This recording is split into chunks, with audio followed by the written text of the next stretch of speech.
മഹത്തായ പരിപാടി ആരംഭിക്കുകയായി.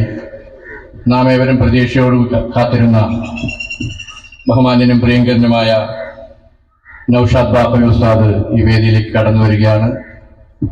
നമ്മുടെ പരിപാടികൾ ആരംഭിക്കുന്നു. ഈ വേദിയുടെ അധ്യക്ഷത അലങ്കരിക്കുന്നതിന് വേണ്ടി പ്രിയങ്കരനായ MSM കോളേജ് പ്രിൻസിപ്പൽ കൂടിയായ ഡോക്ടർ താഹ സാറിനെ സാദരം ക്ഷണിക്കുന്നു. യോഗ നടപടികൾ ആരംഭിക്കുകയായി. ബഹുമാന്യരെ, പ്രിയപ്പെട്ടവരെ, വളരെ ഏറെ സന്തോഷത്തോടു കൂടിയും അഭിമാനനിമിഷത്തോടു കൂടിയാണ് MSM കോളേജിന്റെ പ്രിൻസിപ്പൽ എന്ന നിലയിൽ ഈ പരിപാടിയിൽ ഞാൻ പങ്കെടുക്കുന്നത്. ബഹുമാന്യനായ വൈലാപ്പൂർ ഷൗക്കത്ത് അലി മൗലവിയുടെ ഒരു പുസ്തകം, department of Arabic, Vailappur Shoukath Ali Moulavi സാഹിത്യ നവമണ്ഡലത്തിലെ വലിയ നക്ഷത്രം എന്ന പുസ്തകം പബ്ലിഷ് ചെയ്യുകയുണ്ടായി. രണ്ടാമത്തെ ഒരു പുസ്തകം ഗണിതശാസ്ത്രത്തിന്റെ അടിത്തറ, ഇതും പബ്ലിഷ് ചെയ്യുകയുണ്ടായി. മതം ലേലം വിളിക്കപ്പെടുന്ന ഒരു കാലഘട്ടത്തിലാണ് ഇന്ന്. ഹിന്ദുവിലും മുസൽമാനിലും ക്രിസ്ത്യാനിയിലും ഇത് കാണുന്നു. സിറിയ ഇന്ന് കത്തിക്കൊണ്ടിരിക്കുകയാണ്. അവിടെയും ലേലം വിളിയാണുള്ളത്. ലേലം വിളിച്ചു ഡമാസ്കസിലെ ഒരു പള്ളിയിൽ ഒരു കിതാബ് കത്തിച്ചിരുന്നു. ആ കിതാബിന്റെ പേര് ഇഹിയ ഉലൂമുദ്ദീൻ എന്നാണ്. ഇഹിയ ഉലൂമുദ്ദീൻ കത്തിക്കാനും അന്നാളുണ്ടായിരുന്നു.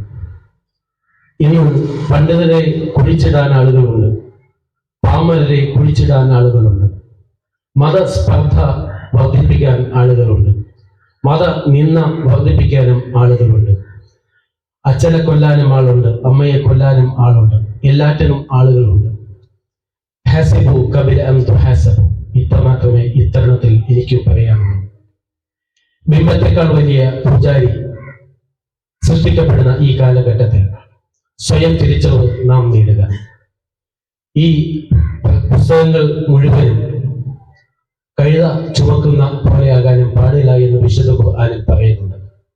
ആയതിനാൽ സ്വയം കാര്യങ്ങൾ വിലയിരുത്തുവാനും നാളെ അള്ളാഹുവിന് മുമ്പിൽ ഹിസാബ് പറയപ്പെടും എന്നുള്ളത് കൊണ്ടിട്ടും ഇത്തരണത്തിൽ ഇവിടെ ഇരിക്കുന്ന ഉലമാക്കളോടും തുബാലിൽ ഉലമാഇൽ വബ എന്ന പ്രവാചകന്റെ വചനം അന്നത്വമാക്കുന്ന തരത്തിലാകട്ടെ സമസ്ത കേരളത്തിലുള്ള സമസ്ത പണ്ഡിതന്മാരും എന്നും കേരളത്തിലെ അങ്ങോളം ഇങ്ങോളം ഉള്ള എല്ലാവരും അത്തരത്തിൽ ചിന്തിക്കട്ടെ എന്നും പറഞ്ഞുകൊണ്ട് ഈ മഹത്തായ പ്രകാശന കർമ്മത്തിലെ ഉദ്ഘാടന കർമ്മം നിർവഹിക്കുന്നതിന് വേണ്ടി ശ്രീ PC വിഷ്ണുനാഥ് MLA ആദരപൂർവ്വം ക്ഷണിച്ചുകൊള്ളുന്നു.